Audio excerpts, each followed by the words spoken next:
This is FYI on your TV, brought to you by Hometown News. I'm Kathy Botham. I've got Catherine Jameson with me. You're with the town of Perth. You're the manager of tourism and culture. That's welcome. right. We've only been here by Zoom before. I've only been here by Zoom. It's so And amazing to welcome. be You're here in person. Yes. I love it. Thanks so much Nice for to having have me. you here. Nice to have you here. Now we're here to talk about Frost and Fire Winter Festival in Perth. What a great weekend to have it on. Oh, it's going to be great. We have the long weekend, and then we also have the Valentine's Day tie-in. So it's a great time to come and kind of spend the weekend in Perth. There's lots to do. Yeah, family day. Yeah. Yeah, absolutely, absolutely. How long has this been going on for? Well, we started with the Fire and Ice Dance around 2015, and that was a fundraiser for our bicentennial.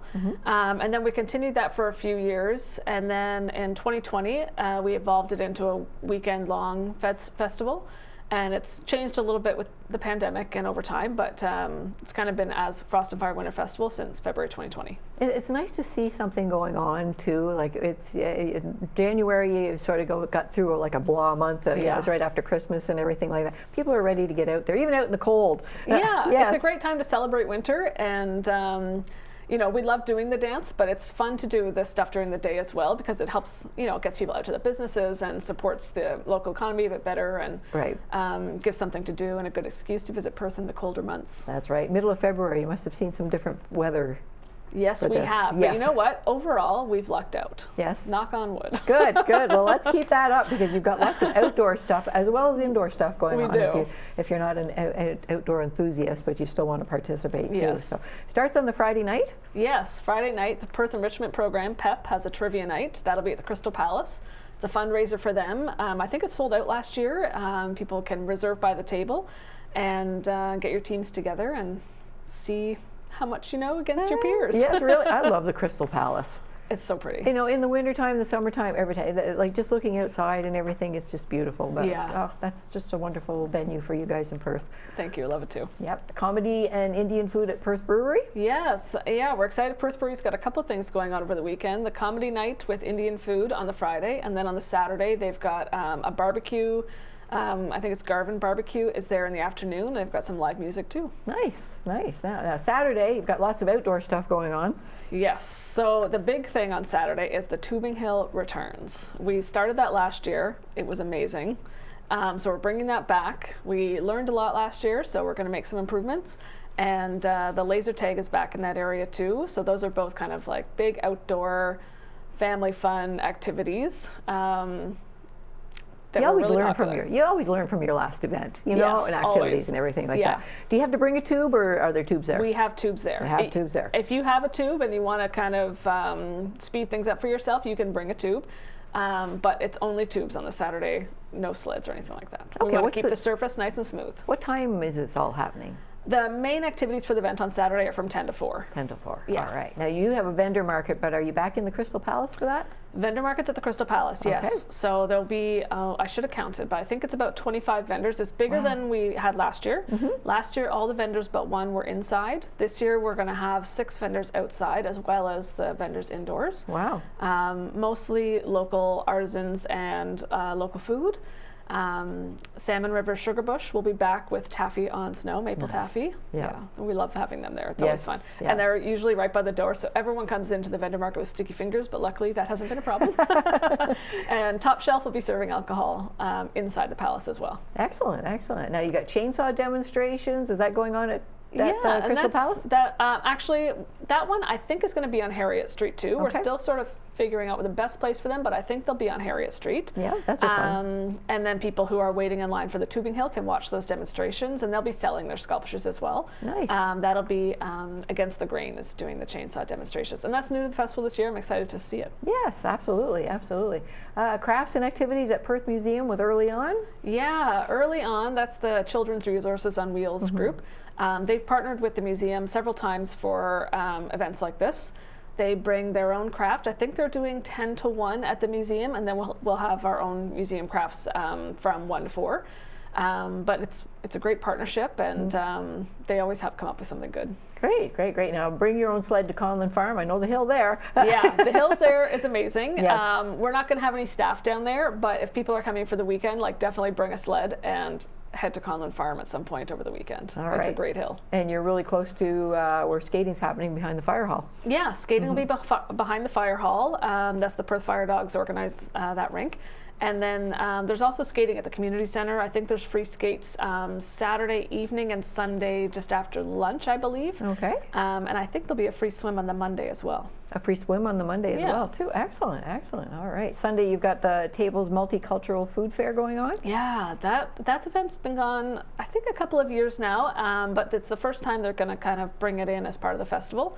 So that'll be at Crystal Palace on the Sunday. Wow, okay. And you've got during the weekend, too, I think there's a couple of Perth Blue Wings games going on Monday and Thursday, I think. Monday and Thursday, yeah. Okay. So the Monday one is usually the big one. It's in the afternoon, and people are really available for it, so it's always a fun one to go to. But I think they're also playing on the Thursday night in Perth as well. All right. Now, we got to say, too, this is sponsored by A&B Ford. Yes, they're a new sponsor this year, Wow. A&B Ford, right on Dufferin Street. We're thrilled to have them involved. They're a tube sponsor.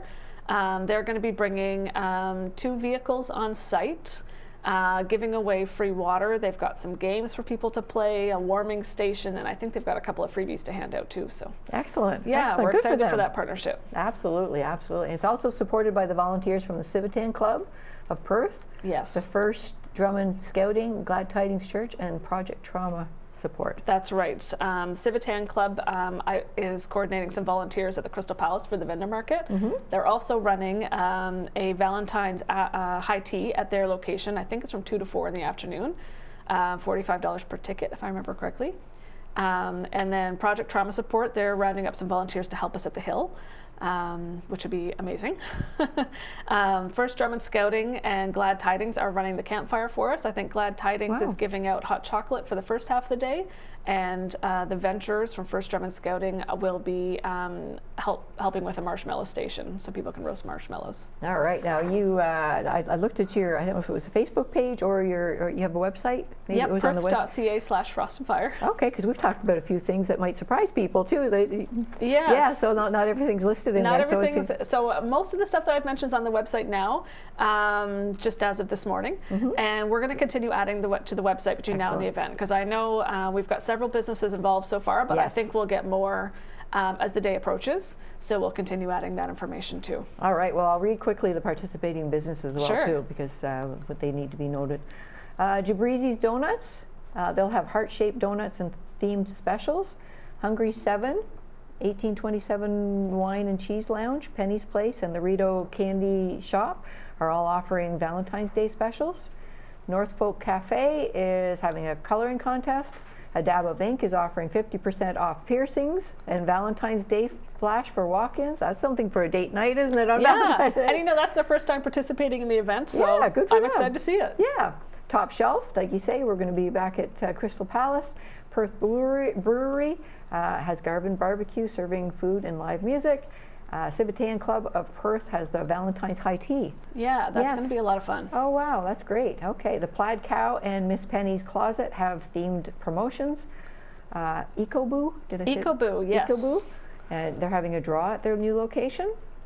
The Spare Room is offering 50% off their lanes for part of the event. We just had Angie Beaupre here from Perth Lanes. love it. Yeah, she was just Yeah. here doing Big Brothers, Big Sisters. And Spring Children is offering a neat Valentine's bracelet for kids, a bar for kids. You say there's going to be more added to this. I think so, yeah. Yes. I think so. Usually we get quite a few businesses involved, and there's a few people who I know have said, we're trying to figure out exactly what we're going to do, but we're going to participate. So Excellent, Yeah. excellent. Well, it's a fun-filled weekend, my goodness. How long have you been working with the town? I started in 2018. 2018? Yeah, All so a right. few years now. Yeah, a few years now. Yes, for sure, for sure. Well, I thank you very much for coming up here and telling us about this.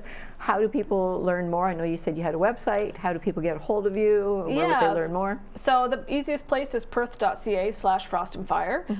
Also the Perth Tourism Facebook page. If you hit the drop down and go to events, you can find the Frost and Fire event there, or you might be able to just search it as well. Or you can reach out to me, tourism@perth.ca. We have sponsorship, volunteer opportunities still available, and there's always room for businesses to still get involved. You're looking for volunteers and more businesses. We'd love it. Awesome, awesome. Now, do you have a physical space, an office space? Yeah, so my office is at the museum, Okay. Perth Museum and Visitor Information Center. You can find me there. There we can find. That's where to look for Catherine. Thank you very much for joining us today. Thank you so Catherine much. Jamieson, the Manager of Tourism and Culture with the town of Perth. And we're here today talking about the Frost and Fire Winter Festival in Perth, happening February February 14th. 14th to the 16th. That's right. Absolutely. Thanks very much for joining us. Thank you.